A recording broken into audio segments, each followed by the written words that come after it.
Celtics and the Lakers, you go, yeah, maybe those franchises a little more storied. There's not one football team that compares to the Raiders. I'm sorry.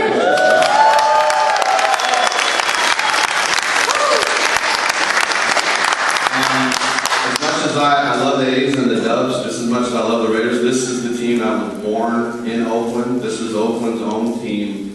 The days of medieval heraldry where we have a family crest, those days are gone. To me, that Raider shield is my family crest. You know, that's the way I've always felt about it. I'm so proud to be a Raider fan. Even during these last 11 years, if you stuck through this team the last 11 years, that's because you are a true fan.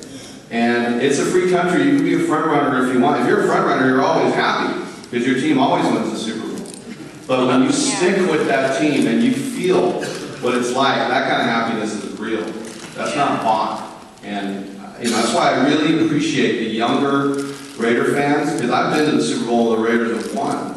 I've been to the Super Bowl, the Raiders have lost. But for those young fans in college and high school that never really seen the Raiders do much, I really salute those, because I've been to the mountaintop with the Raiders. A lot of people haven't. So I really appreciate the young fans as well. And we talk about the Raider Nation. I've been lucky enough to travel around the world a lot. Some of you might know I'm a soccer journalist too. I spent a lot of time in England writing for a paper there. And I remember, was it 2001, I was on a train in northern England, and I was wearing a Raider hat, and this guy was like, "Sorry, can I ask you something?" And I'm like, "What?" "No, that Ravens gone. They're going to Mayfield Callahan."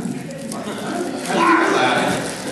Everybody knows the Ravens. Everybody. I got to coach football for the Metropolitan Police Department in London every day. They would just ask me about the Raiders. What's it like? What's it like? And this one guy told me, he's like, "Yeah, I picked the Lions, and I thought that was kind of a cool name, but then when I started looking at it, I had to be a Raider fan." I mean, the Raiders, it's an international, that shield is internationally known, as Rob Bates once said.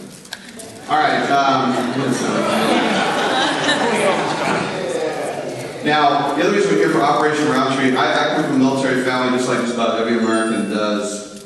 And, I've been lucky enough in my travels to have a good perspective on the sacrifice that we've made, the citizen soldiers of this country. I've walked in World War I trenches in Flanders and Picardy, and I've been to those World War I graveyards. I've been to the Punch Bowl in Hawaii. Maybe you've been there. You've seen from the Pacific Theater in World War II. I stood at Patton's grave in Luxembourg City. I've seen just rows, and if you want, you go to Colmar or the Presidio, and you see rows and rows and rows of bright, outstanding men and women who traded all their tomorrows so that we could do what we're doing right now. Come here in safety, root on our team. And without them, we can't do anything. So, we want to make sure we support them. Because nothing's worse than when someone who's served comes home, especially those who have been wounded and are going to live the rest of their lives disabled, and they feel used up and forgotten. And those people have sacrificed way more. Those are the ones that are brave, so we don't have to be brave. We don't have to pick up that M16 or whatever. They did it for us. So this is why we're all here today. And on that note, I'm going to introduce now, from the Veterans Administration History of the National Salute to Vets, Miss Maria Holmes.